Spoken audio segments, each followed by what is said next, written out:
走嘛，急诊小牛色拉边缘病人不行了，通知我们过去。医生，求求你，救救我儿子！这好端端的，怎么会猝死呢？啊！才14岁，不可能猝死的呀！儿子已经走了啊！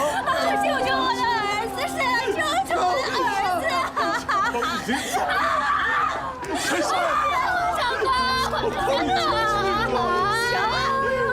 麻烦你们等我一下，取下电动车，和你们一起送我侄子去殡仪馆。他父母不去吗？我们老家的规矩，父母不能给子女送终。那个小芳的事，我会全权处理的。你们等我一下啊，我很快就过来了。好。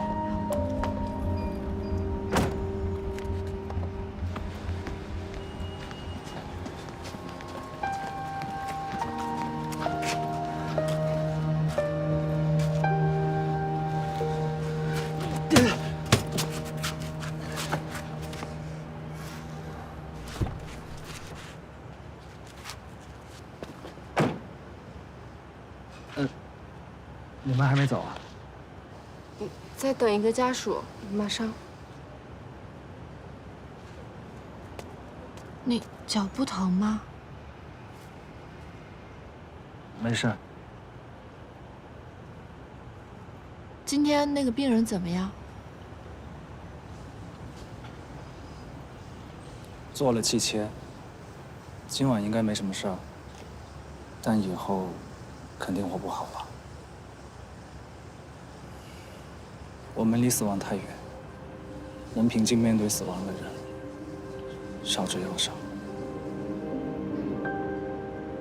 所以才有你们存在的价值啊！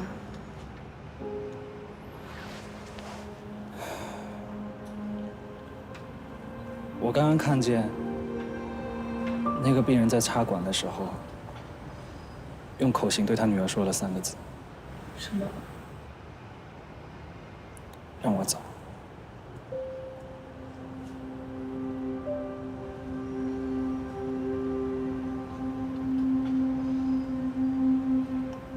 真的觉得自己好没用啊！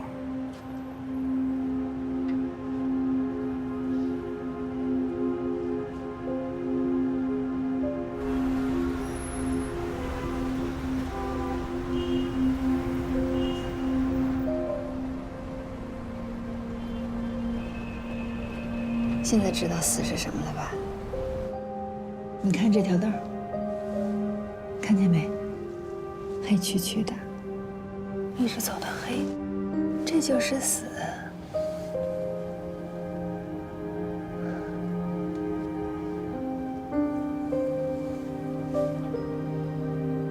你为什么会干这个？能挣很多吗？我就是想给这个黑黢黢的道儿上点一盏灯。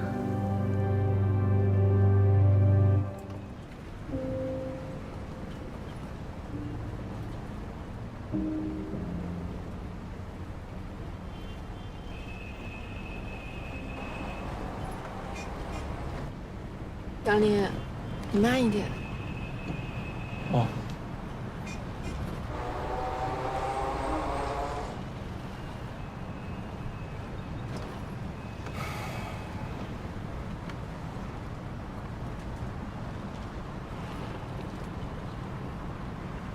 你们有听到什么声音吗？哦，可能是车子太老了，总会有点声音。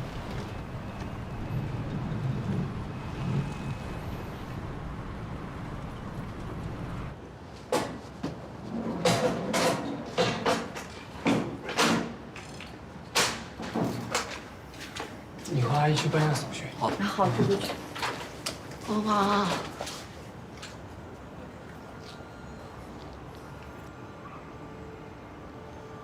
你们有没有听到谁在叫我？没有。哇！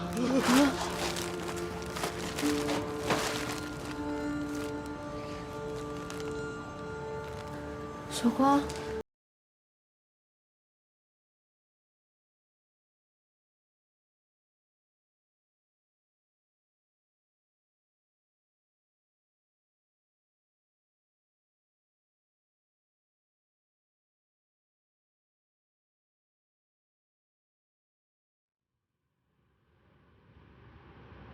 我这是从哪儿啊？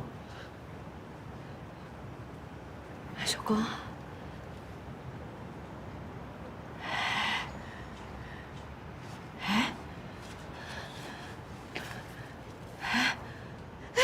不是环，是肉，热乎的肉。小光，小光你回来了，小光你去哪了？你吓死姑姑了你！他活了，他活了！小光你回来了，吓死姑姑了！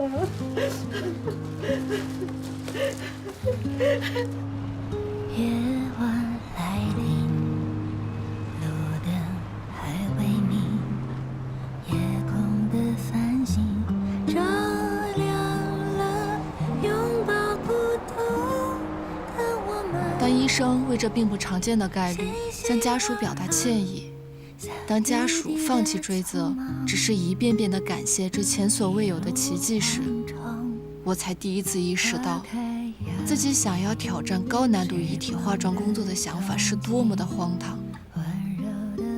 纵然遗体没有知觉，但遗体背后所凝聚的，却是一个家庭无比真实的泪与痛。那是启明星吗？那不是北斗星吗？融化了美丽的回忆。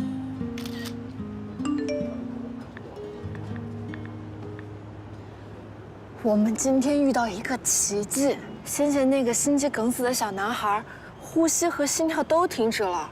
我们把他拉到殡仪馆，他又活过来了。我们刚把他送回来。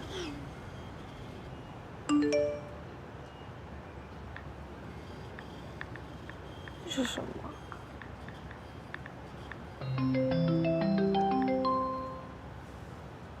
那是什么呀？在圣经里面有个叫拉萨路的病人，他死之后被埋葬在墓穴里面。4天之后，耶稣把他从墓穴中唤了出来，他真的复生了。